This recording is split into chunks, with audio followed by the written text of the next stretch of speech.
Bueno, buenos días a todos. Empezamos en término a las 6 de la tarde en este módulo que es cáncer de pulmón. Por supuesto, agradecemos a la comisión directiva por habernos incorporado y vamos a decir que nos va a acompañar hoy en la coordinación Aldo Quarnetti, que es de Uruguay. Dentro de los disertantes está Nicolás Iso, que es la segunda vez, ¿no?, que estás con nosotros. Él es de la clínica IRAM de Santiago de Chile. Después está el doctor Chinelato, que es de Rosario, el doctor Piso también. Él y yo somos ya un poco, inauguramos este tipo de capítulo de cáncer de pulmón. Después está el doctor Converso, Pablo, y en la mesa de discusión nos va a acompañar el que está acá en la página grande, Claudio Martín, se ve que es el más importante. Bueno, también está, aparte, el doctor Máximo Barro, que él es de la clínica Austral, es una clínica privada importante acá de Buenos Aires. Gustavo Bondulich, que no lo veo, pero debe estar ya con nosotros conectado. Y hablando un poco de cáncer de pulmón, Astro propone que puntualicemos un poco tres roles: el rol de la irradiación profiláctica en el small cell, viendo un poco cuál es el rol un poco de la inmunoterapia que se ha agregado últimamente dentro de este tipo de tratamiento, distintos roles de la estereotaxia en estadia 4 de pulmón.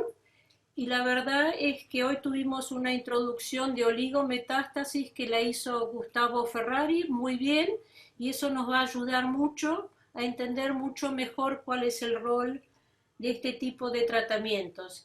Y aparte nos está estimulando a ver cómo vamos a diseñar tratamientos más novedosos, tratando de prevenir de irradiar los órganos a riesgo, en especial el corazón. Este es un tópico ya bastante hablado en Astro. El esófago, que es un poquito más novedoso, pero bueno, vamos a puntualizar seguramente con Aldo un poco más quizás estos roles que dice Astro, que miremos un poco más el rol de la irradiación profiláctica, las distintas irradiaciones estereotácticas, y también los planes más efectivos para tratar de no irradiar estos órganos a riesgo que son importantes. Bueno, vamos a estar empezando un poco con los abstracts. Y Aldo, vos querías hacer una pequeña introducción, no te extiendas mucho, así al No, final o cuando te toque el turno hablas lo tuyo. sí, no, en realidad, más que nada, los agradecimientos pertinentes, la alegría de estar compartiendo esta actividad desde hace muchos años. Yo soy de la casa en este sentido y los conozco a todos desde hace muchos años y me siento muy honrado.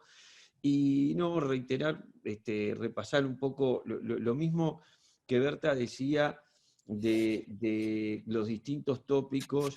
Inclusive yo le agregaría alguna cosa. Nicolás, por ejemplo, Isa va a estar abordando algunos temas vinculados a ese trabajo tan controvertido de la RTOG del 06-17, buscando aspectos que los explicaran a través de la parte de radiosensibilidad.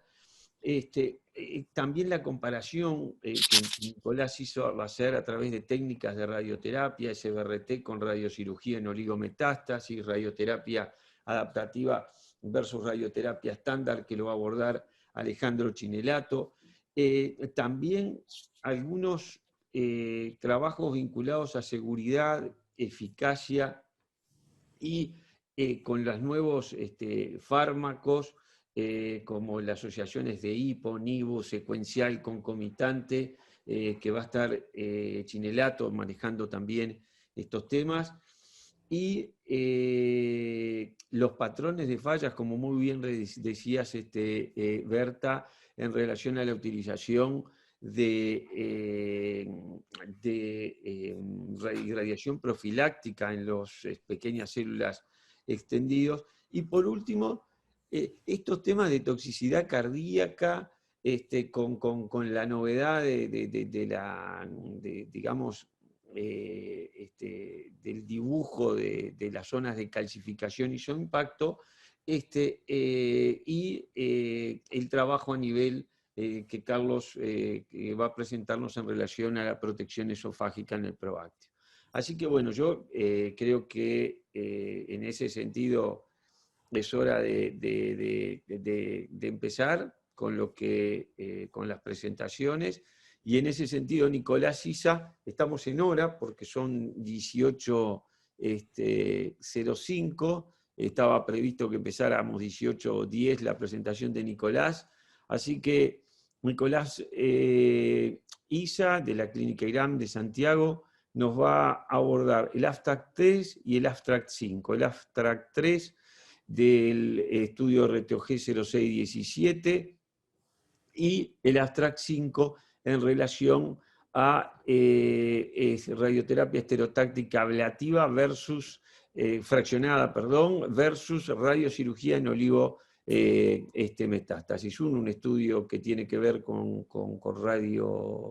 algunos aspectos de biomarcadores de radiosensibilidad, y otro vinculado a un fase 2. Así que bueno, Nicolás, te escuchamos con toda atención.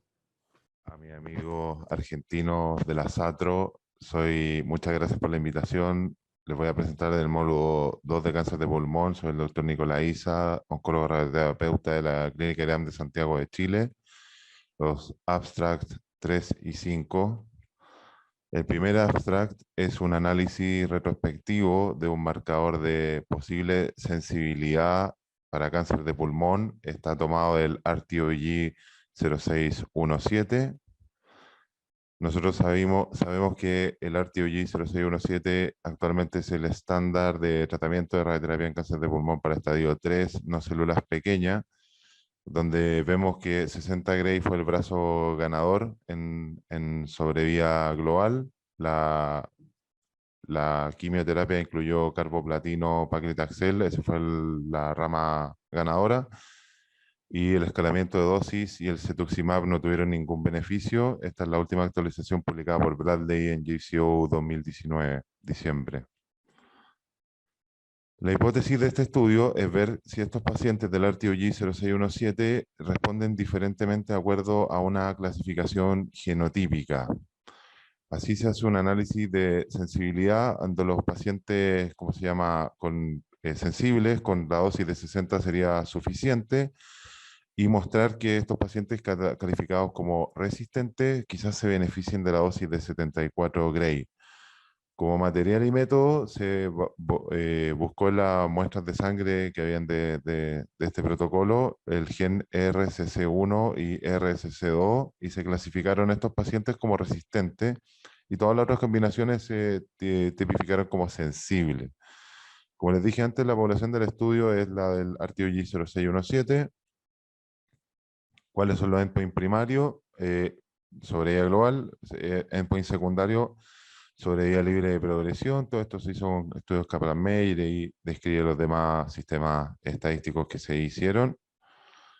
Como resultados, tenemos 321 pacientes que se tuvo las muestras de sangre disponibles. De ellos se clasificaron como 103, que es el 37% como resistente, y 172, que es el 63% como sensible. Tiene una mediana de seguimiento de 63,5 meses, un buen seguimiento, o sea, un seguimiento casi 5 años.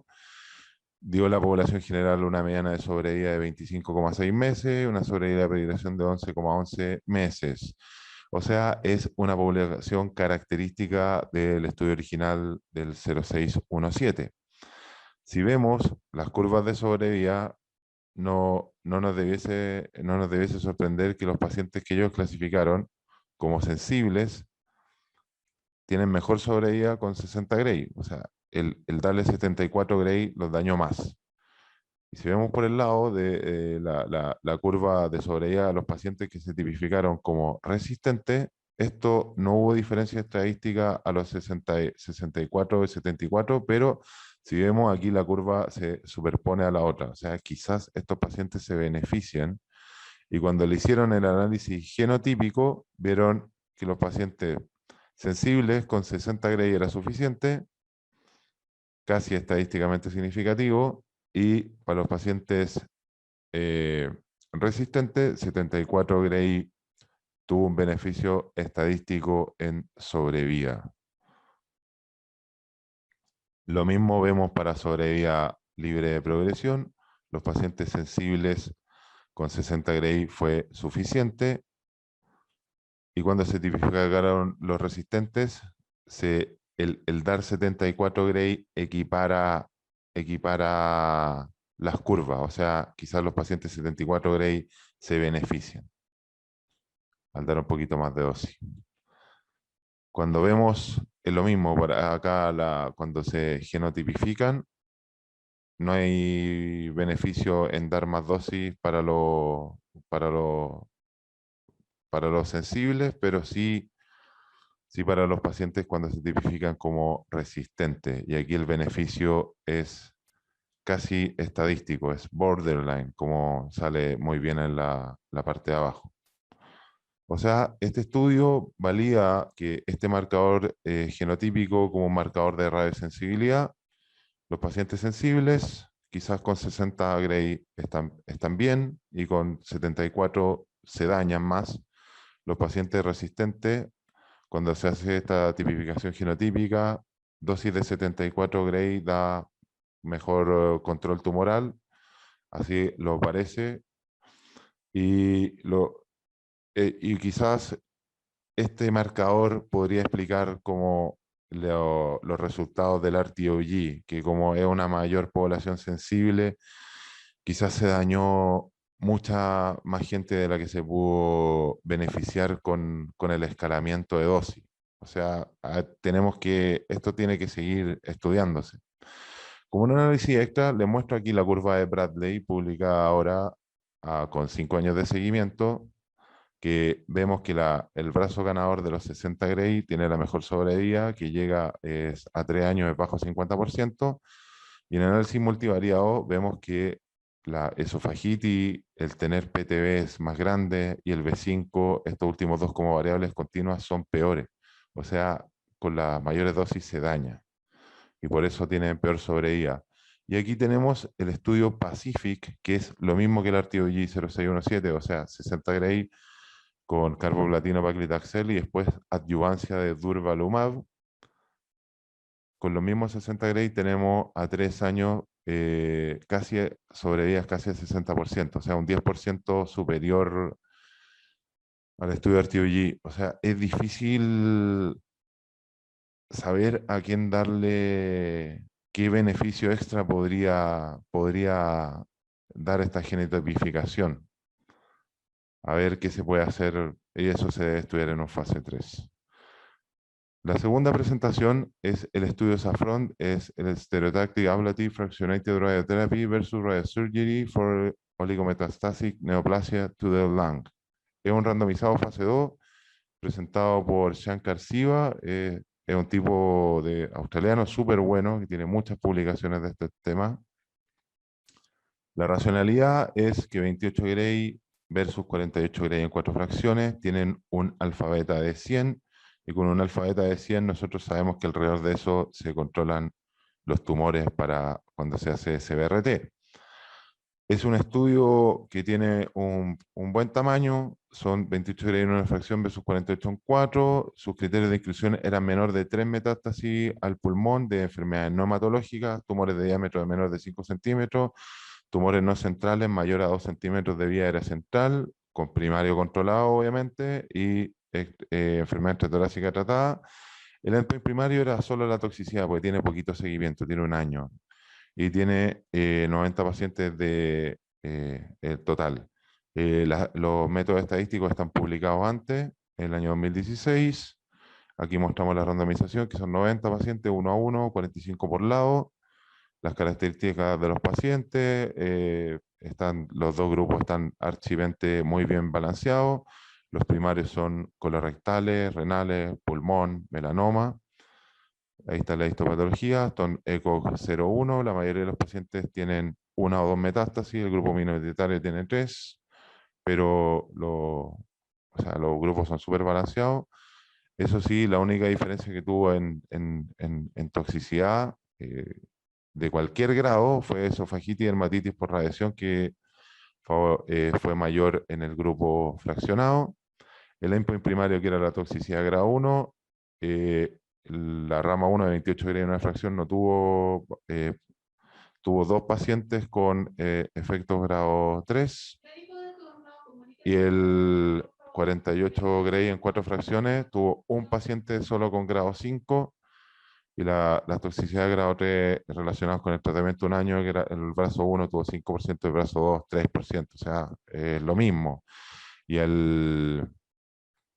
los otros resultados, los secundarios que ellos querían publicar, fueron el Freedom from Local Failure, que al año de seguimiento fueron igual, lo mismo por sobrevida global al año fue lo mismo, y el Disease Free Survival al año fue lo mismo, o sea, no hubo diferencia estadística.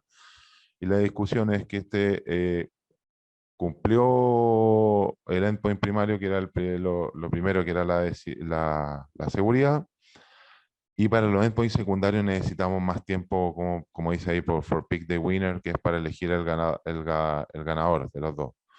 Hubo solo una toxicidad grado 5, que fue una neumonía intersticial en el brazo multifracción, y esto se concuerda con los datos publicados del RTOG 0915, que es el estudio de Rosler Park, que es para cáncer de pulmón inicial, no es para enfermedad oligometastásica, o sea, es para una sola lesión que dan 34 Gray en una fracción versus 48 Gray en 4 fracciones.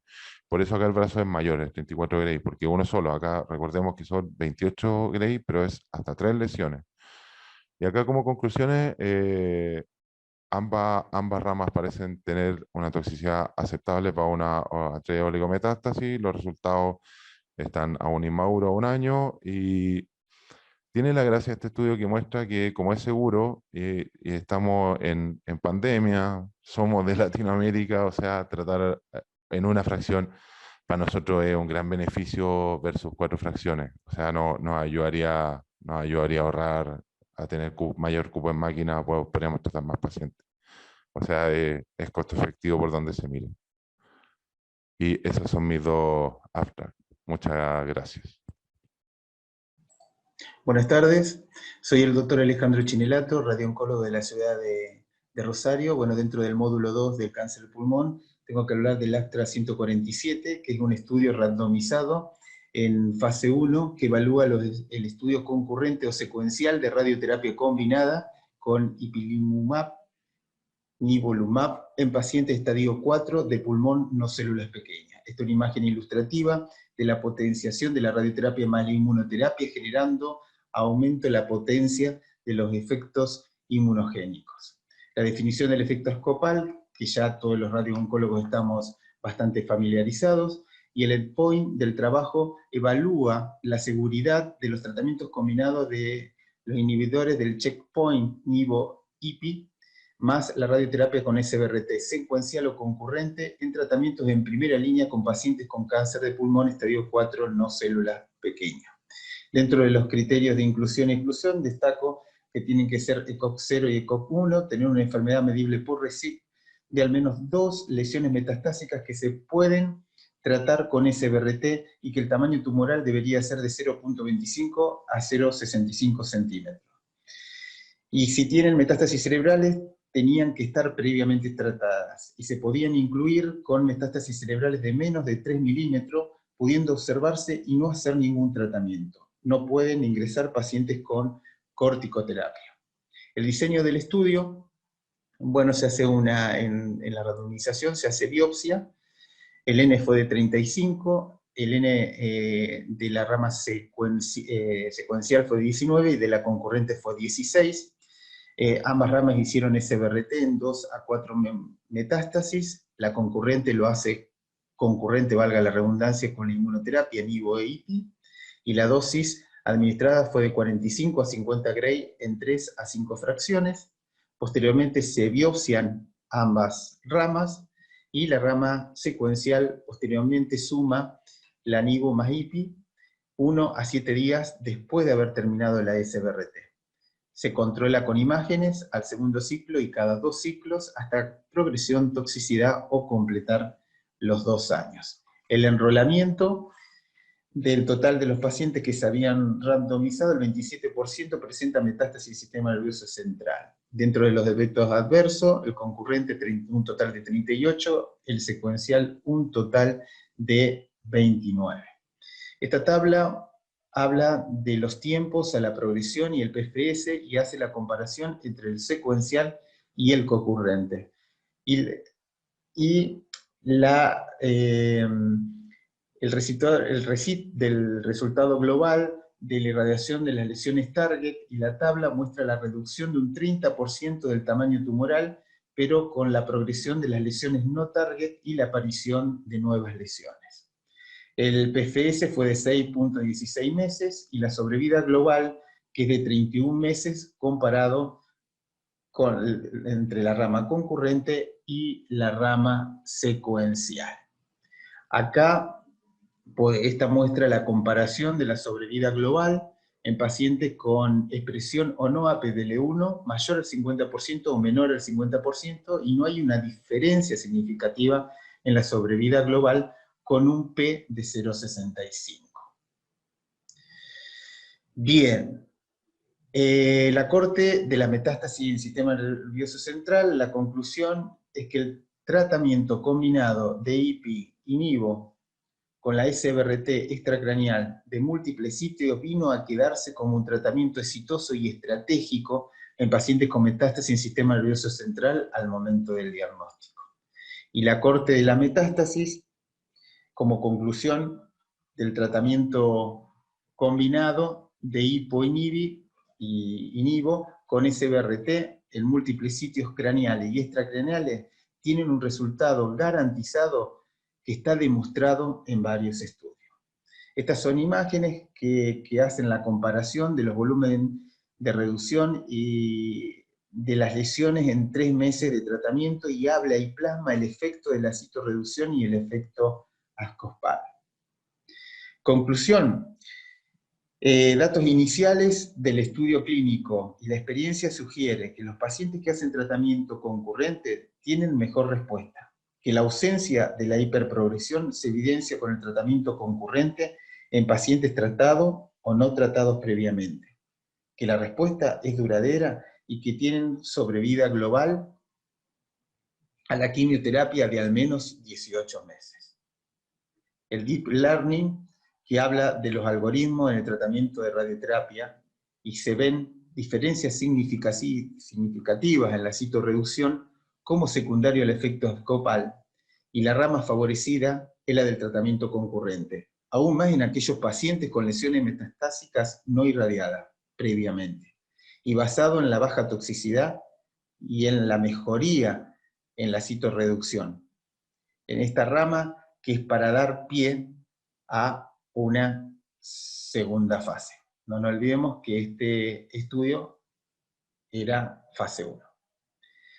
También voy a hablar del Astra 219, que es la radioterapia adaptativa individualizada versus la radioterapia estándar, con quimioterapia para pacientes con cáncer de pulmón de células no pequeñas, localmente avanzado. Un ensayo clínico multicéntrico aleatorizado de fase 3. Vamos a hablar entonces de antecedentes, materiales, objetivos, resultados, conclusión y discusión. Y a pesar de los notables avances de la tecnología de la radioterapia, el control tumoral sigue siendo subóptimo en el cáncer de pulmón de células no pequeñas en estadio 3 inoperable, con la idea de que la radioterapia de dosis escalonada mejoraría la sobrevida global, sin aumentar la probabilidad de complicaciones en tejidos normales. Y se realizó un ensayo para comparar sobrevida global después de la dosis estándar versus la dosis escalonada individualizada basada en PET-CT y radioterapia adaptativa con quimioterapia. Los pacientes elegidos eran portadores de cáncer de pulmón, células no pequeñas, no candidatos a cirugía, con ECOG 0 a 2, mayores de 18 años. Se definieron 2 ramas, un grupo control que realizó radioterapia estándar, concurrente con quimioterapia, y otro grupo que realizó radioterapia adaptativa, individualizada, concurrente con quimioterapia. El N fue de 243 pacientes de 18 hospitales desde marzo del 2014 hasta diciembre del 2018. Los dos grupos realizaron PET-CT de inicio. El grupo control realizó 40 Gray en 20 fracciones en 4 semanas, luego PET-CT finalizando con 20 Gray. El grupo experimental realizó una dosis escalonada adaptativa individualizada mayor o igual a 44 Gray en 20 fracciones en 4 semanas, luego PET-CT y continúa con dosis escalonada administrada en 10 fracciones adaptadas al PET-CT. Posteriormente, ambos grupos realizan segundos ciclos de quimioterapia de consolidación un mes después de la radioterapia y luego seguimiento cada 3 meses. Nuevamente evaluamos que las dos ramas, la rama de tratamiento estándar realizó 2 Gray por fracciones hasta llegar a 60 Gray y la rama experimental inició con dosis de 2.2 a 2.4 Gray por fracción con escala de dosis adaptativa individualizada. La quimioterapia concurrente con radioterapia fue utilizada en pacientes con carcinoma de células escamosas desde la primera semana de radioterapia, docetaxel más cisplatinos durante 6 semanas, y en pacientes con carcinoma de células no escamosas, pemetrexed más cisplatino cada 4 semanas durante 2 ciclos. Y la quimioterapia utilizada en la etapa de consolidación para pacientes con carcinoma de células escamosas, docetaxel más cisplatino durante 2 ciclos, y para los pacientes con carcinoma de células no escamosas, pemetrexed más cisplatino cada 3 semanas durante 2 ciclos. Dentro de los criterios de inclusión ya descritos, destaco ser pacientes con cáncer de pulmón no células pequeñas, estadio 3, no operable y con función pulmonar conservada. Y dentro de los criterios de exclusión, se destaca que los pacientes no presentaban derrame pleural o pericárdico maligno, comorbilidades graves y que ya hayan recibido radioterapia en los campos a tratar. Los objetivos del estudio fueron, como objetivo principal, supervivencia global, y como objetivo secundario, supervivencia libre de progresión, tasa de respuesta objetiva y eventos adversos. El grupo corporal tuvo 121 pacientes, el grupo experimental 105 pacientes. Las características de los pacientes fueron mayormente hombres, menores de 65 años, portadores de carcinomas escamosos, fumadores y con una dosis media de radioterapia de 69 Gray en el grupo experimental.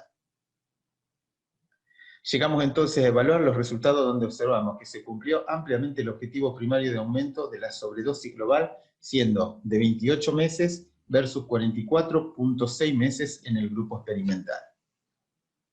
También en la sobrevida libre de enfermedad se observó 11.6 meses para el grupo control versus 15.1 para el grupo experimental, mientras que la tasa de respuesta fue similar para ambos grupos terapéuticos. Dentro de los efectos adversos, se observó iguales tasas de neumonitis y esofagitis para ambos grupos. Como conclusión, podemos decir que el aumento individualizado de la dosis adaptada y basada en la exploración con PET a mitad de tratamiento y la IMRT son factibles y seguras. El aumento individualizado de la dosis adaptada y basada en las exploraciones con PET a mitad de tratamiento y la IMRT logró una mejor sobrevida global y sobrevida libre en progresión. Quedando por discutir, una dosis ajustada a todos los pacientes podría no mejorar la sobrevida global. La radioterapia adaptativa basada en PET-CT individual puede ser un nuevo paradigma sin aumentar la toxicidad. Muchas gracias. Buenas tardes, mi nombre es Carlos Alberto Pizzo, soy especialista en radioterapia. Me voy a dirigir al módulo 2 de cáncer de pulmón y quiero agradecer a SATRO la oportunidad de participar una vez más en este importante evento de Best of Abstract. Yo me voy a referir a 2 abstracts. El primero de ellos es un trabajo canadiense que evalúa un estudio randomizado de fase 3 que considera radioterapia paliativa en cáncer avanzado de pulmón de localización central con criterios de evitar el esófago. Este tratamiento se basa fundamentalmente en que la radioterapia paliativa es efectiva en aliviar síntomas y prevenir otros, fundamentalmente en tumores avanzados de cáncer de pulmón, no a pequeñas células. Datos de metaanálisis arrojaron que 35 Gray en difracciones tienen mejoras en la sobrevida, pero se asocia a importante esofagitis. El pensamiento es que empleando técnicas de intensidad modulada y OBIMAT se puede mejorar esta relación terapéutica. De ahí esta hipótesis en donde emplear métodos con evasión de esófago, con IMRT, puede resultar en una sintomatología revelante clínica, con reducción de síntomas esofágicos y compararlos con los métodos estándar. Este es el esquema empleado: pacientes de estadio 3 y 4 de cáncer de pulmón no a pequeñas células que fueron biopsiados, todos con tomosimulación en 4D, que fueron estratificados en 2 ramas, una de 30 Gray en 10 fracciones y otra de 20 Gray en 5 fracciones. Luego fueron randomizados a un grupo estándar de radioterapia versus un grupo de radioterapia con intensidad modulada y técnicas de evasión de esófago según protocolo. Posteriormente, los pacientes, finalizada la radioterapia y cumplidas 2 semanas, pueden continuar con tratamiento sistémico y luego con seguimientos establecidos en las 2, 4 y 8 semanas, 3 meses, 6 meses y 1 año. Los criterios de elegibilidad son los estadios 3 y 4 de cáncer de pulmón no pequeñas células. Tratamiento es paliativo con dosis de 30 Grays o 20 Grays. Performance status entre 0 y 3, mayores de 18 años, con expectativa de vida mayores de 3 meses, y deben incluir por lo menos 5 centímetros de longitud esofágica en el campo de radioterapia paliativo. Los criterios de exclusión más importantes es que no tiene que tener radioterapia previa, que puedan efectuar el tratamiento de radioterapia, y que el paciente no presente, o los pacientes no presenten concurrencia de radioterapia a nivel de estómago. El endpoint primario del estudio es evaluar la calidad esofágica. Para ello se establecen herramientas de medición, que es la subescala de cáncer de esófago, proveniente de la evaluación funcional de tratamientos de cáncer. También asumir una significancia clínica, tomando un comparativo que debe ser superior a los 3 puntos en la subescala de cáncer de esófago, medida con la línea de base a las 2 semanas. Este estudio tiene una muestra moderada con una cantidad de 90 pacientes. Básicamente los puntos secundarios, los endpoints secundarios son el QOL pulmonar, el QOL general, la sobrevida global y la toxicidad. Estas son las herramientas referidas. Previa a la randomización se definen los volúmenes, se establece la ubicación del tratamiento, se considera la radioterapia que se va a emplear y se establece como dosis máxima que sea inferior al 80% de la dosis prescripta a nivel de esófago. Estas son las imágenes luego de la randomización para el grupo de pacientes que toman evasión de esófago, donde se controla además los volúmenes de pulmón que sean lo más acotados posibles. Estos son los constraints del tratamiento. Lo más importante es establecer que el 60% de ambos pulmones sea inferior a 5 Gray. Lo referente a lo demás lo establecí. Los resultados finales: entre junio del 2016 y marzo del 2019, 6 estudios canadienses de importantes universidades establecieron los 90 pacientes en un criterio de randomización 1:1, con bastante comparación entre ambas ramas. Se tomaron en cuenta la edad, el género, la dosis, se estableció la histología, mayores adenocarcinomas sobre carcinomas escamosos, los estadios 3 y 4, y el performance status, que se los agrupó entre 0 y 1, y fueron los mayores entre 30 y 35% en ambas ramas, versus 2 y 3, que fueron entre 15 y 10% en ambas ramas. Como vemos, no hubo diferencias en la sobrevida, y el endpoint primario definió 50.5 para el grupo control, 54.3 puntos para el grupo de intensidad modulada. Medida a las 2 semanas de haber finalizado la radioterapia, se determinó una diferencia de 3 puntos negativos en el grupo control y de 1.3 en el grupo de intensidad modulada. Los síntomas de esofagitis en la muestra general fue de 24% para el grupo control y 2.2% para el grupo de radioterapia con intensidad modulada. Y en referencia al grupo de dosis de 30 Gray, la diferencia fue significativa en el empleo de intensidad modulada, donde el grupo control hizo 29.6% y el grupo con intensidad modulada 0.004. La longitud del esófago fue importante. Cuando los tamaños fueron superiores a 10 centímetros, el grupo control presentó 21.4%. Predictivamente, ¿quiénes desarrollarán esofagitis? Bueno, básicamente el grupo control y los pacientes que hayan realizado previamente quimioterapia. Estas son escalas de QOL de esófago y pulmón, y las conclusiones obvias son que el tratamiento con intensidad modulada tiene una tendencia a mejorar los resultados de esofagitis, y que este grupo de evaluación, el grupo que tenía radioterapia con evasión de esófago, empleando una dosis de 30 Gray en 10 fracciones, cuyo volumen de esófago incluido es menor de 10 centímetros, los resultados fueron ampliamente favorables y significativos. Gracias.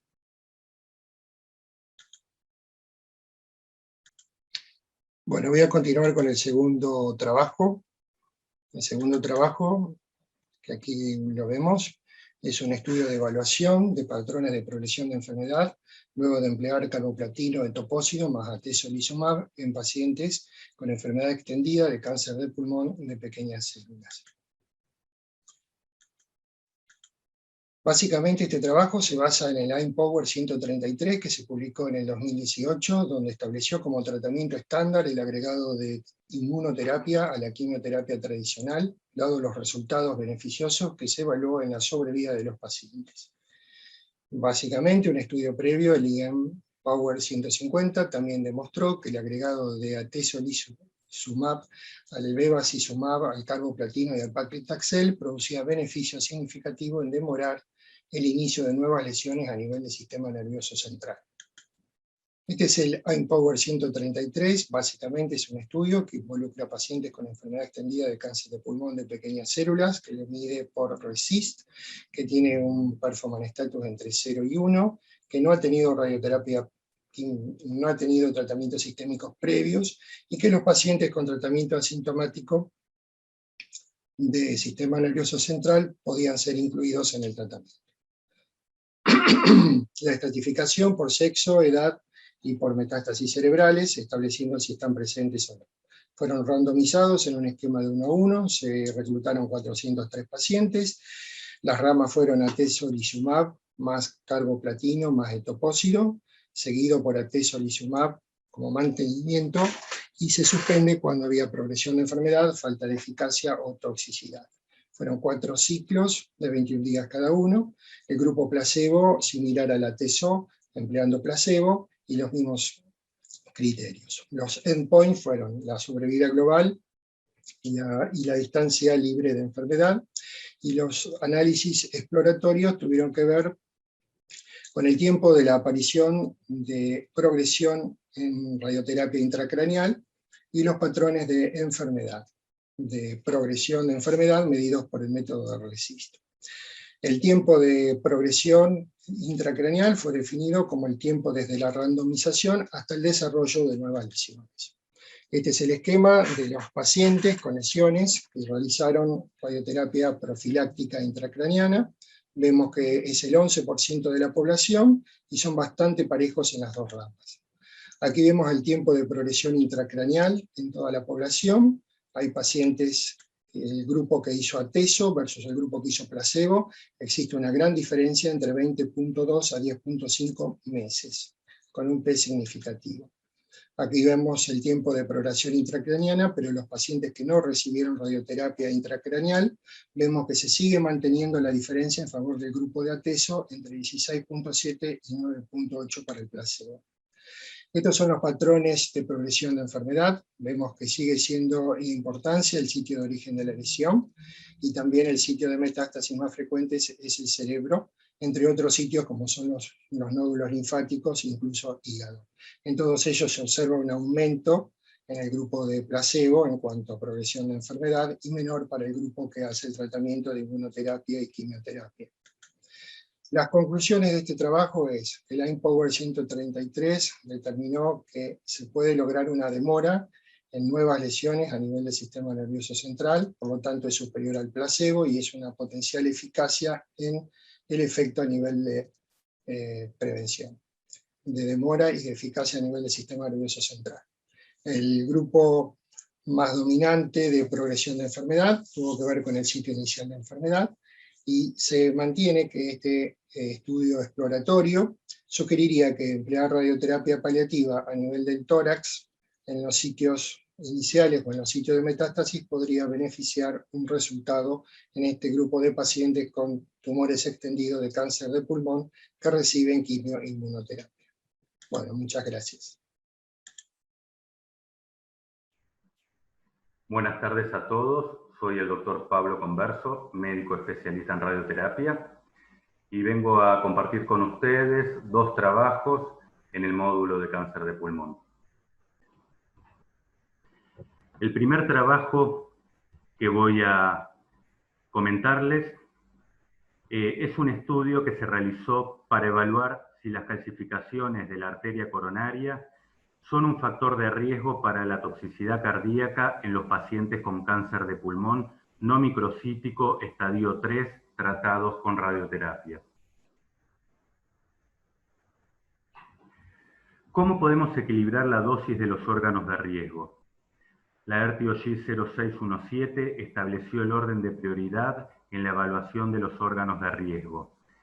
Primero la médula, después el pulmón, esófago, plexo braquial y por último el corazón. En la tomografía, las calcificaciones de la coronaria predicen el riesgo cardíaco en la población general. Entonces se preguntaron, ¿se puede usar la tomografía de planificación para evaluar la calcificación coronaria? La hipótesis es que las calcificaciones se asocian con una mayor toxicidad cardíaca después de la radioterapia. Además, las calcificaciones determinan de forma más fiable el riesgo cardíaco. Entonces, ¿debemos priorizar la dosis del corazón en los pacientes con calcificaciones? Este estudio de corte prospectivo entre 1996 y 2009 de pacientes con cáncer de pulmón no microcítico estadio 3 que recibieron radioterapia con una dosis mediana de 74 grays, intentó responder esa pregunta. El objetivo fue evaluar eventos cardíacos sintomáticos, como derrame, pericarditis, angina inestable, infarto de miocardio, arritmia, insuficiencia cardíaca.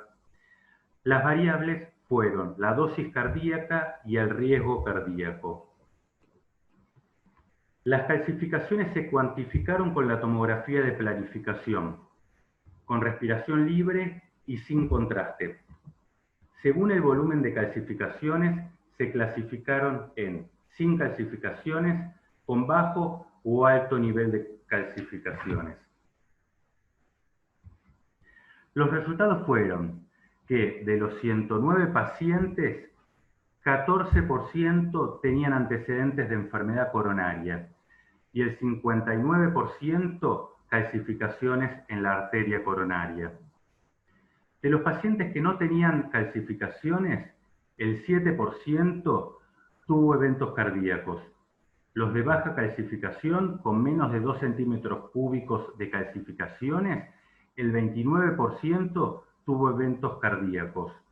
Y los de alta calcificación, el 42% tuvo algún episodio cardíaco.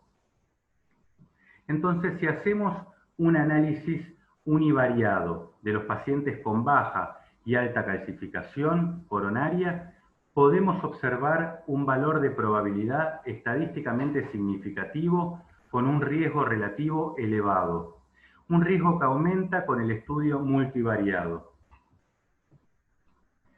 Acá algunos ejemplos de pacientes con calcificaciones coronarias que recibieron radioterapia y los diagnósticos cardiológicos tiempo después.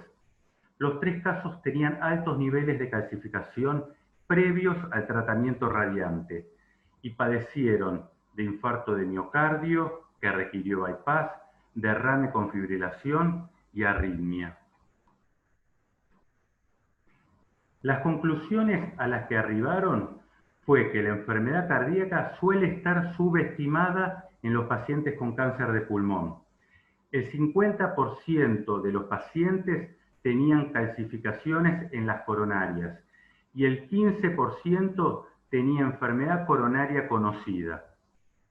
Las calcificaciones y la dosis cardíaca están fuertemente asociadas con los eventos cardíacos posteriores.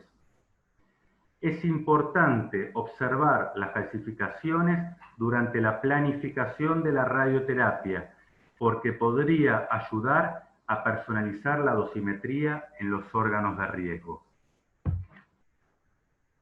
Ahora les voy a presentar el segundo trabajo que trata sobre el uso de estatinas y eventos cardíacos adversos importantes entre los pacientes de alto riesgo cardíaco con cáncer de pulmón que recibieron radioterapia.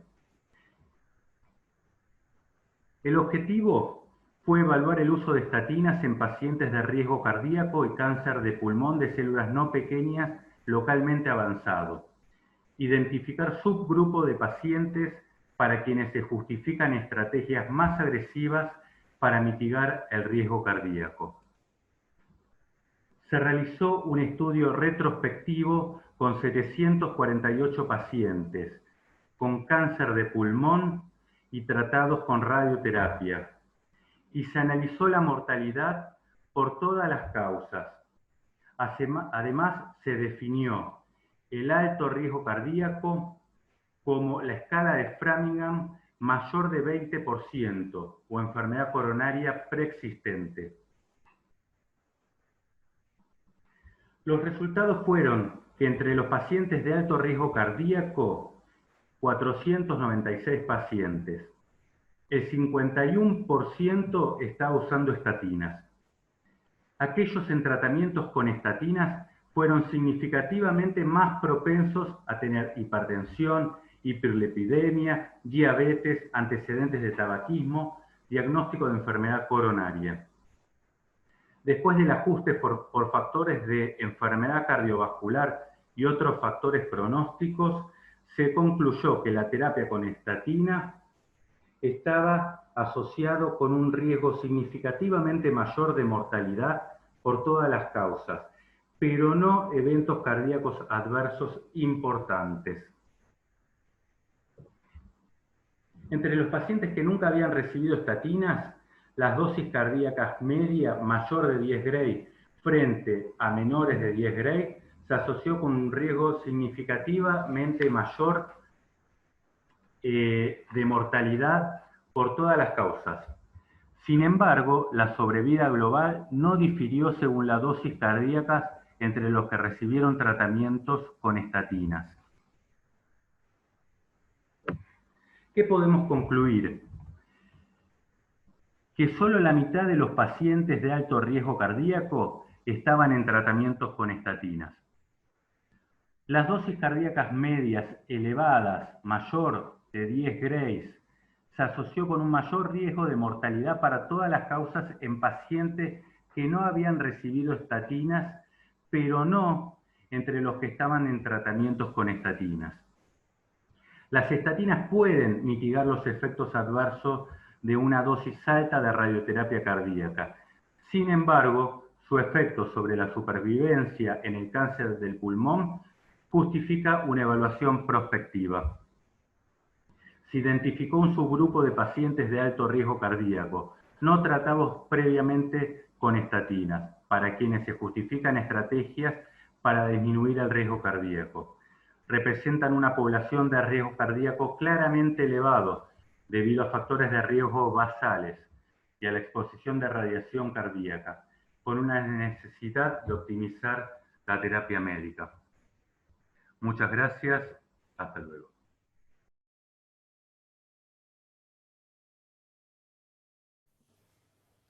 Aldo, ¿querés empezar con la mesa, si te parece? Sí, si están todos como para poder empezar con las preguntas. Bueno, obviamente abordamos 8 trabajos, a cuál más interesantes. Entonces vamos a ir un poquito para atrás y voy a tratar de hacer las preguntas que fuimos preparando desde el trabajo inicial, el que presentó Nicolás, que tenía que ver con esa validación a través de estudios de sensibilización de biomarcadores en relación a lo controvertido de los resultados del RTOG 0617. Entonces, más allá de todo lo que fue discutido en relación a ese estudio, yo hoy la pregunta que nos haría como criterio práctico es, ¿cuál es la dosis que recomendaríamos utilizar? Porque inclusive aquí mismo vimos trabajos que presentaban otros escalonamientos de dosis con otras técnicas. Hay estudios con mayores controles tumorales con dosis más altas a 2 años, pero es muy cierto que fue muy discutido los resultados del RTOG 0617 y estos estudios, estos biomarcadores, tratan de explicar un poco el porqué de esos resultados. Entonces yo me pregunto, nosotros desde el punto de vista práctico, ¿cuál sería la dosis que utilizaríamos en función también de las técnicas que disponemos? ¿Cuáles son las dosis que ustedes utilizan? Hola, doctor Guarnetti. Sí, o sea, contestando la pregunta en base a los artículos, hoy por hoy el estándar lo ha demostrado el RTOG 0617 con la rama perdedora, que era la de 60 Gray, que es la que nosotros esperábamos que fuera peor. Y hoy por hoy el Pacific 1 con la adición del durvalumab son el estándar, o sea, etapificar a un paciente con PET-CT y darle radioquimio, carbopaclitaxel y después continuar con un año de durvalumab. Hoy por hoy es el estándar, es difícil cumplirlo en todo el mundo no existe el PET-CT, en todo el mundo no existe el durvalumab. O sea, es un estándar complejo y este marcador me parece súper interesante como para ver realmente quién se podría beneficiar de un escalamiento de dosis. Para probarlo. Sí, agrego algo acompañando lo que dijo el doctor, ya que se une a mi trabajo, que yo hablé del escalamiento de dosis, ¿no? Como dijo el doctor, es muy difícil cuando uno no tiene un seguimiento de imágenes apropiado, un PET-CT en este caso, en donde uno puede ir escalando la dosis y viendo los resultados positivos a ello, es muy difícil. Por eso, quizás quienes no tenemos PET-CT para nuestra simulación o para nuestra planificación de tratamiento, nos quedamos con lo más convencional, ¿no? Con las dosis que nos dan más confianza, que en este caso serían los 60 Gray. Creo que ahí viene la pregunta y tu pregunta, Aldo, fue muy buena, pero no está estabilizado todavía en la dosis completa para un cáncer de pulmón. ¿Se entiende lo que digo? Sí. ¿Puedo hacer un comentario? Sí, está abierto a los comentarios de No, todos. solamente destacar que la hipótesis de las mutaciones single nucleótido en RCC1 es muy interesante en cuanto a que es un gen de reparación de DNA, pero quería destacar que desde el año 2006 hubo una publicación en New England relacionada con la posibilidad de seleccionar para adyuvancia pacientes con alteración en el RCC1, también que se hacían por inmunistoquímica, y todos los estudios posteriormente fallaron en demostrar, tanto en estadios avanzados, hubo estudios prospectivos evitando el platino en adyuvancia, no era confiable el método, o sea que la hipótesis es muy interesante en cuanto a poder seleccionar la terapia, pero quería, para mí, que debido al fracaso previo que ya experimentamos en la parte oncológica, en estadios avanzados con el RCC1, habría que estudiarlo prospectivamente, ¿no? Para tener una conclusión más fidedigna. Una pregunta. ¿No les queda la sensación de que a veces con 60 Gray nos quedamos cortos en el tratamiento de las lesiones de pulmón? Digo esto, nosotros participamos en Viena cuando se hizo toda la discusión del PERTIME, que es el estudio que utiliza el PET para determinar digamos, el volumen a irradiar con una consideración metabólica, no como radioterapia adaptativa como en este caso. Y la gran discusión que se generó en ese diseño de estudio era 60 Gray o dejamos liberado, porque claramente, y todo el mundo apuntó al RTOG, al estudio del RTOG, era que por encima de 60 Gray estábamos generando una dosis detrimental para los pacientes. Pero también todos nos quedamos con esa sensación de que nos parecía que algunos pacientes requerían más y que estábamos hipodosando. Y este estudio que se presentó ahora, de alguna manera le empieza a colocar un racional de por qué unos tuvieron buenos resultados con 60 Gray y otros tuvieron mejores resultados con 74 Gray, sin dejar de considerar el daño que se puede generar con las dosis. Y yo les pregunto, ¿existe algún tipo de posibilidad en nuestros medios de hacer este tipo de estudios y de seleccionar nuestros pacientes en función de esto? Sí, Creo que, a ver, perdóname, Dele, doctora. yo estoy de acuerdo contigo en lo que estás diciendo. Ahora con la asociación de las nuevas moléculas que tienen que ver con la inmunidad y el Pacific lo demostró, es como que recibís lo mismo. Y también me parece, es lógico pensar que en tumores grandes, cuanto mayor dosis das, mejor le va al paciente, medio de cajón eso. Pero también es cierto que lo que estamos viendo es que tenés técnicas mejores, que podés aumentar la dosis. También creo que lo que vos estás diciendo, Aldo, vos estabas diciendo si este método te sirve ahora, y Claudio dijo que no sirvió demasiado en los estudios previos de él, ¿no? Me parece que eso dijiste, ¿no, Claudio? No se te Estaba escucha. silenciado, Claudio. Sí, exactamente. Cuando se hicieron estudios prospectivos en pacientes metastásicos, al menos para seleccionar los pacientes para el uso de cisplatino, o sea, se evitaba el uso de cisplatino si el paciente era RCC1 positivo, teóricamente, y bueno, no mostraron ningún beneficio. Y en la adyuvancia no fue confiable la reproducibilidad. Acá se utiliza, por lo que vi, SNPs, o sea, un cambio de single nucleótido. Habrá que ver el método, a ver cuán reproducible es. Me parece interesante, pero que necesita validación. Si el método es por secuenciación, y creo que muy poca gente lo puede hacer acá.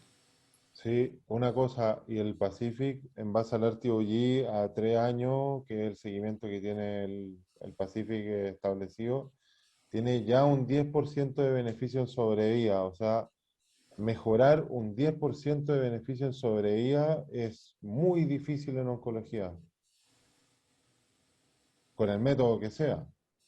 Yo recuerdo que este trabajo, el 0617, se presentó hace 10 años en Astro, y en esa oportunidad ya generó conmoción. Finalizada la última sesión, hicieron un Astro en español, que la presidió Carlos Pérez, y él hizo el comentario casualmente, y hasta él le costó trabajo dar curso a aceptar que la dosis de 60 había sido demostrada en forma randomizada y que los datos demostraban eso, pero manifestó dudas y dijo que tal vez tendríamos que esperar a ver qué sucedía en el tiempo. Yo creo que volvemos otra vez 10 años después y estamos otra vez estableciendo el tema de la dosis, pero creo que ahora estamos en otra barrera, porque ahora se suma la inmunoterapia, y creo que la inmunoterapia marca una diferencia, como bien dice Nicolás. Creo que ahora una diferencia de 10 es mucho, y creo que va a haber que considerar que tal vez la dosis de 60 sea suficiente y tomarla como un estándar. Pero el 617 te demuestra que hay mayor control local. Lo que pasa es que por las técnicas que se usaban en ese momento, no tenés mejor sobrevida, pero el control local es mejor en este y en el chino ese también. Eso tiene que ser así. Si das más dosis, tenés que... Sí, es lo lógico. Pero también nos pasó hace mucho tiempo cuando se defenestró la radioterapia con el tema del metaanálisis, que en algún momento, bueno, uno de los originarios de Chile fue quien lo llevó adelante, y que realmente, bueno, volvemos a lo de siempre, las técnicas que evidentemente juegan mucho rol en esto. Ahora, con buenas técnicas y con buena inmunoterapia, tal vez tengamos que tomar esta dosis, ¿no? En el propio estudio que mostramos hoy de radioterapia adaptativa utilizando PET, de alguna manera tomamos la dosis de 60 Gray como dosis de referencia, pero también nos permitimos casi un pequeño escalamiento está como velado, digamos, pero es un pequeño escalamiento que determina una dosis en realidad más alta y con mejores resultados a largo plazo, utilizando un sistema adaptativo y utilizando el PET para eso, y utilizando técnicas sofisticadas, obviamente, ¿no? Sí, pero siempre comparando con los 60 Gray, como vos dijiste, Alba. Siempre comparando con los 60 Gray. Totalmente, totalmente. Bueno, si les parece, podemos pasar a charlar de algún otro, porque obviamente que este estudio nos puede dar para discutir muchísimo, y porque es más que interesante. Y tenemos, yo pasaría al otro estudio de Nicolás, al del Abstract 5, que compara SBRT contra radiocirugía en oligo, en pulmón, en un fase 2, ¿no? Y ahí yo me pregunto, y nos preguntaba cuando estuvimos haciendo la preparación de esta actividad, ¿es 28 Gray? ¿Indicaríamos nosotros 28 Gray como dosis segura de emblé, digamos, a un tumor de 5 centímetros? Porque cuando lo plantea, dice, bueno, son 5 centímetros. Es cierto que cuando uno analiza y ve, dice, bueno, los resultados son comparables, es una sola dosis, 28 Gray, eso viene también de otros estudios, de que cuando se utilizaban 34, pero 28 Gray en una lesión de 5 centímetros. Yo pregunto, ¿lo usaríamos realmente? ¿Lo hubiéramos usado como nuestra elección o hubiéramos planteado un tratamiento de SBRT y no un tratamiento de radiocirugía? Lo dejo planteado como pregunta. Más allá de que los resultados parecen muy buenos, ¿pero lo usaríamos?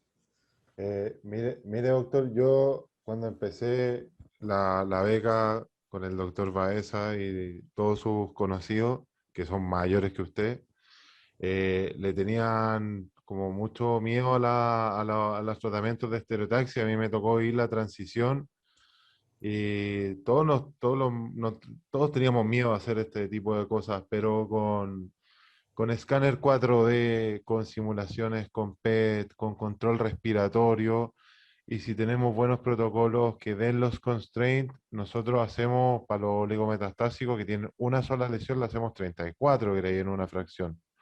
Y de ahí partimos con eso. Si no cabe en ese protocolo, lo tiramos al de 48 en 4. Si no cabe el de 48 en 4, 54 en 3.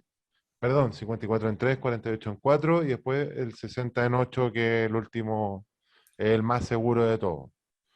Pero Pero los vamos probando. frente a una lesión de 5 centímetros.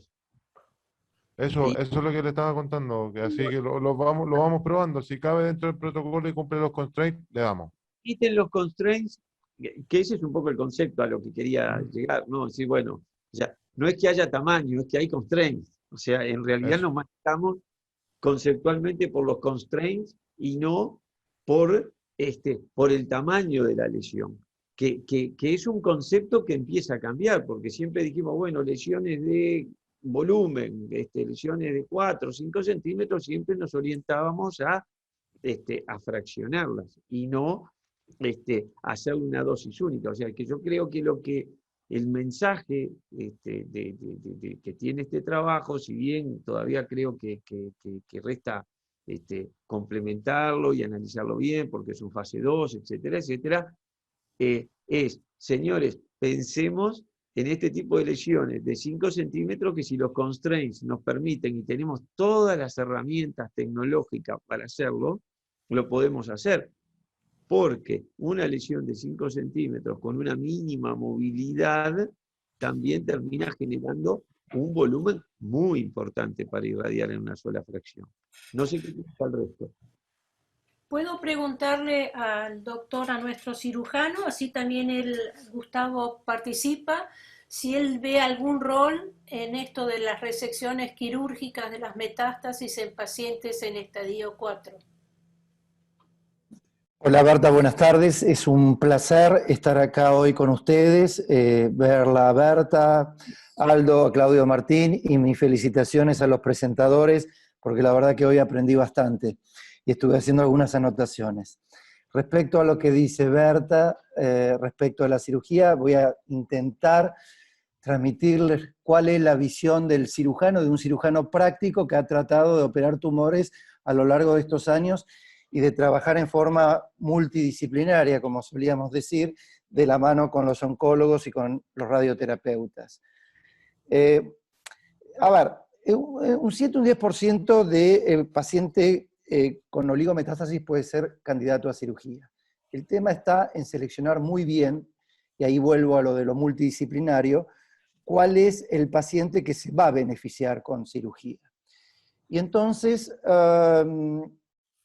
si yo puedo controlar la enfermedad y selecciono esos pacientes que tienen un buen performance status y pueden ser candidatos a cirugía, yo ahí puedo jugar un poco los roles y valorar el tema del tamaño, valorar el tema del número, pero valorar fundamentalmente el tema ganglionar. O sea, sabemos que un paciente con N2 va a tener un pronóstico determinado en función a un paciente que no presente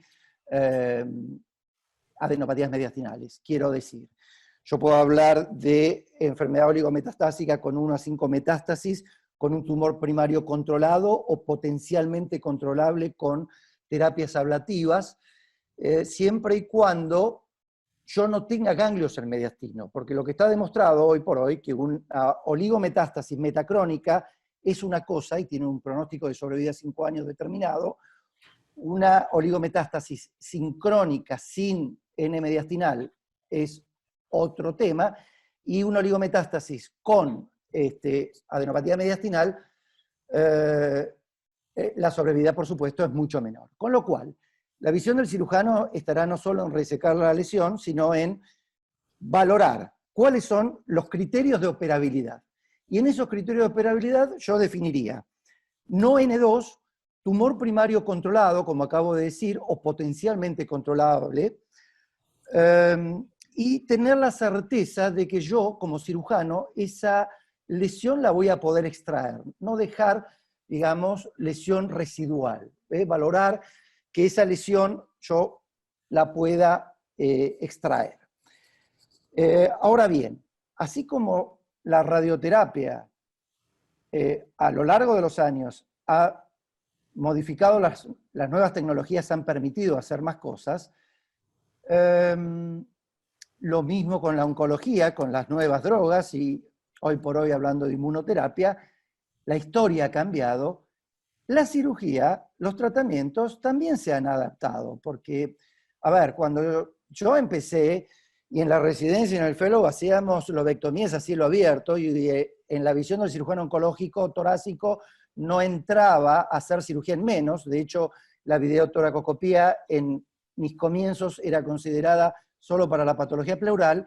La realidad es que hoy por hoy estamos haciendo videotoracoscopía de cirugías resectivas en estadios iniciales y en pacientes en esto, donde yo le voy a brindar al paciente resecciones en menos, como puede ser como en la enfermedad oligometastásica, o resecciones en más, como pueden ser los estadios iniciales, por video. Y en esos videos nosotros hemos modificado la técnica, y de 4 a 5 puertos pasamos a 3, pasamos a 2, y hoy por hoy estamos operando nuestro grupo de trabajo por incisiones de 3 centímetros. Entonces, si por 3 centímetros podemos sacar un lóbulo, podemos sacar un segmento, y ese segmento no solo ser una resección en cuña, sino ser una segmentectomía típica reglada, creo que ese paciente, en un comité de tumores, discutiéndolo, podemos valorar cuál es el mejor tratamiento de acuerdo a la localización, el control del primario, la persistencia del N2, etc. Como conclusión a todo esto, y para cerrar y no acaparar la palabra, yo podré decir, estadio 4, algunos pacientes obviamente son quirúrgicos, la enfermedad oligometastásica la podemos controlar, no debe tener N2, el tumor debe ser el primario controlable, no debe quedar R0. Para eso necesito el comité de tumores y hablar multidisciplinariamente con los amigos oncólogos y radioterapeutas. Y si nada de esto se cumple, bueno, podré indicar una CBRT, podré hablar, podré aprender cuál es el mejor tratamiento para ofrecerle a nuestros pacientes. Gracias. Aldo, discúlpame si me meto un poco en tu rol, pero no nos queda mucho tiempo y no escuchamos nada de Claudio ni de Máximo Barros. Si tenés alguna pregunta para ellos, como para que ellos también puedan participar. A ver, hay varias preguntas. Le puedo preguntar, estuvimos discutiendo si es BRT concurrente o secuencial en la práctica clínica con inmunoterapia en estos pacientes en estadio 4. ¿Cuál es la experiencia que realmente tienen? Si bien hoy la demostración tiene que ver con que el tratamiento concurrente es mejor. ¿Cómo es que ellos los están utilizando hoy en la práctica clínica? Y también les preguntaría, si enfrenta una situación de metástasis encefálica en un paciente con estas características, ¿cómo actúan? Porque hemos visto borrar metástasis encefálicas en este tipo de pacientes con este tipo de tratamientos, en pacientes que de pronto nos clamaban por hacer el tratamiento de esa lesión. ¿Cómo actúan? ¿Cuál es la actividad? ¿Cómo lo manejan en la práctica clínica? No sé, empiezo yo. Claudio, avanza, por favor. Bueno, con respecto al estadio 4 y la utilidad o no de inmunoconcurrente, varios comentarios.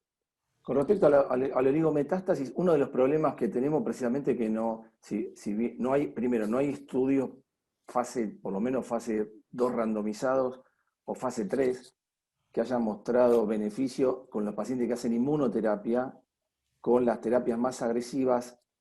Son distintos escenarios. Un escenario es el paciente que hace un tratamiento y uno trata la enfermedad residual agresivamente, y otro es la oligoprogresión, o sea, el paciente viene en tratamiento, progresa en algún sitio. En ese escenario, la oligoprogresión, es frecuente que seamos más agresivos, ya sea quirúrgicamente o con radioterapia. La verdad que ahí no hay estudios prospectivos, pero la evidencia que hay de la posibilidad del efecto abscopal y el efecto aditivo que genera la radioterapia, por ejemplo, continuando con la inmunoterapia, hacen que si en ese escenario seamos propensos a usar la radioterapia concurrente con la inmunoterapia.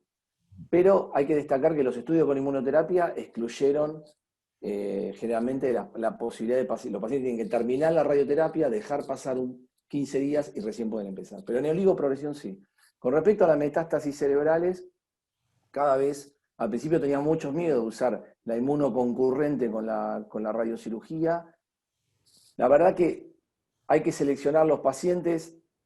Hay mucha más evidencia en terapias dirigidas de respuestas muy importantes con solo la terapia retrasando la radioterapia.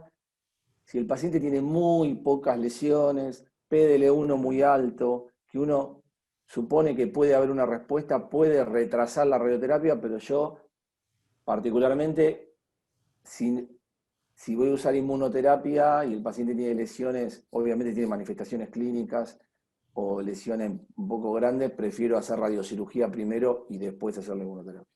No sé, Máximo. ¿Maco ha tenido mayores efectos secundarios utilizando radiocirugía craneana con este tipo de tratamientos? ¿Si encuentro efectos secundarios, decís, Aldo? Sí, has notado mayor elemento de radionecrosis o menor tolerancia cuando asocias este tipo de tratamientos utilizando radiocirugía craneana. Mira, tenemos varios pacientes justo en conjunto con Claudio, creo, en este contexto. Y son pacientes que seguimos bastante de cerca. Me parece que un poco el rol de la radioterapia ahora también cambió en el seguimiento de los pacientes que tratamos con radiocirugía, ¿no? No es un paciente que vemos una vez y lo dejamos, sino que lo seguimos en el tiempo. Creo que todavía estamos en la curva de aprendizaje y estamos muy atentos a esa radionecrosis. La sensación que tengo es que no estoy viendo más radionecrosis igual en estos pacientes, pero sí es algo que estamos siguiendo muy de cerca. Por ahí, en el contexto de este módulo, el mensaje que quiero dejar es que hoy tenemos que optimizar, ¿no? Y tenemos la tecnología para optimizar el tratamiento en cáncer de pulmón, ¿no? Me parece que más allá de las dosis más altas, dosis más bajas, hoy tenemos que pensar que la inmunoterapia es una alternativa, la IMRT es un tratamiento que puede ser estándar hoy en pulmón con 4D y el PET-TAC también debería ser un estándar para poder planificar. Me parece que para ahí ese es el camino que tenemos que tomar, ¿no? En cáncer de pulmón. Marco, no sé si viste en el ProActive cómo hacen la distribución de dosis y tratamiento obviamente paliativo, que normalmente los tratamientos en cáncer de pulmón, en cáncer de esófago, las dosis que utilizan y demás son con criterios más radicales. Pero viste en el tratamiento que en el ProActive, si bien tiene determinados constraints, usa la dosis de 10 fracciones de 30 Gray y acepta una dosis muy, muy baja, que está en el orden de los 1500 centigray, como dosis paliativa.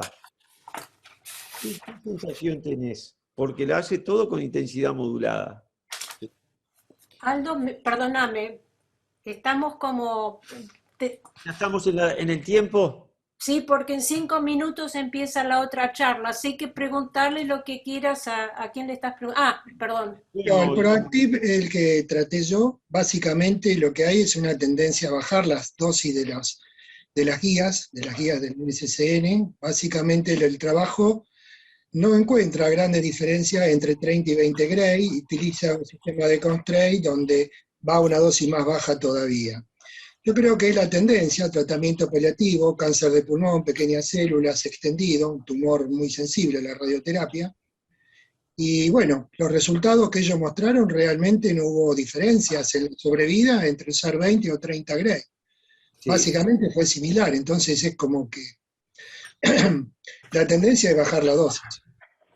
Perfecto, bueno, estamos más que, son 19, 18 minutos, me parece que no pudimos ni siquiera pasar al caso clínico. Yo lo único que tengo es súper agradecerles a todos. Me quedé con un montón de preguntas de las que estuvimos charlando antes para hacerles. Así que bueno, creo que cierra Berta, y todos mis cariños a todos ustedes. Gracias a todos por participar, en especial a ti, Aldo, y bueno, y a todos. Siempre queremos hablar un poco más, pero bueno, los esperamos el año que viene. Quédense, tomen un cafecito y vuelvan porque viene un simposio. Gracias. Muchas gracias. Gracias a todos. Chao, muchas gracias. Chao, Gracias, un placer. Gracias. Un placer verlos. Gracias.